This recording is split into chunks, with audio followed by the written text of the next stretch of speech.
Hi friends, మీ పెట్స్ని కనుక మా YouTube ఛానల్తో మీరు అమ్మాలి అనుకుంటే క్రింద ఇస్తున్న వాట్సాప్ నెంబర్కి మీ పెట్స్ యొక్క డీటెయిల్స్ షేర్ చేయండి. హాయ్ ఫ్రెండ్స్, ఈ వీడియోలో మీరు చూస్తున్న పుంజుని నెమలి పింగళి అని అంటారంటండి.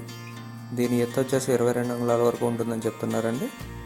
వయసు వచ్చేసి 11 నెలలుగా చెప్తున్నారు. ఈ పుంజు యొక్క బరువు వచ్చేసి 3 కేజీల వరకు ఉంటుందని చెప్తున్నారండి. ఈ పుంజున్న లొకేషన్ వచ్చేసి కంచికచర్ల విలేజ్, కంచికచర్ల మండలం, ఎన్టీఆర్ డిస్ట్రిక్ట్లో అవైలబుల్గా ఉందండి. నెక్స్ట్ వచ్చే పుంజు కూడా సేమ్ ఓనర్గా దగ్గర అవైలబుల్గా ఉంది. పైన ఈ పుంజు యొక్క ధర వచ్చేసి 4500గా చెప్తున్నారు. మీరు ఇప్పుడు చూస్తున్న పుంజు వచ్చేసి డేగ పెట్టమరు అని అంటారంటండి. దీని ఎత్తు 21 అంగుళాలుగా ఉంటుందని చెప్తున్నారు. బరువు 2.5 కేజీల వరకు ఉంటుందని చెప్తున్నారు. ఈ పుంజు యొక్క వయసు వచ్చేసి 11 నెలలుగా చెప్తున్నారండి. పుంజు యొక్క క్వాలిటీ మీరు వీడియోలో చూసి డిసైడ్ అవ్వచ్చు. ఈ పుంజు యొక్క ధర కూడా 4500గా చెప్తున్నారండి. ఓనర్ గారి నెంబర్ నేను ఇక్కడ వీడియోలో ఇస్తానండి. ఎవరికైనా కావాలనుకుంటే కనుక ఆయన కాంటాక్ట్ చేసి తీసుకోవచ్చు. తెలుగు రాష్ట్రాల్లోని అన్ని ప్రధాన నగరాలకే ట్రాన్స్పోర్టేషన్ ఫెసిలిటీ ప్రొవైడ్ చేస్తామని చెప్తున్నారండి. కుదిరినంత వరకు వెళ్ళి చూసి తీసుకోవాలని చెప్పి మనం ఈ వీడియో కానీ మీరు నచ్చినట్లయితే తప్పకుండా లైక్ చేయండి. మరిన్ని ఇలాంటి వీడియోలు మా ఛానల్లో మీరు మిస్ కాకుండా చూడాలంటే మా ఛానల్ తప్పకుండా సబ్స్క్రైబ్ చేసుకోండి. Thank you all.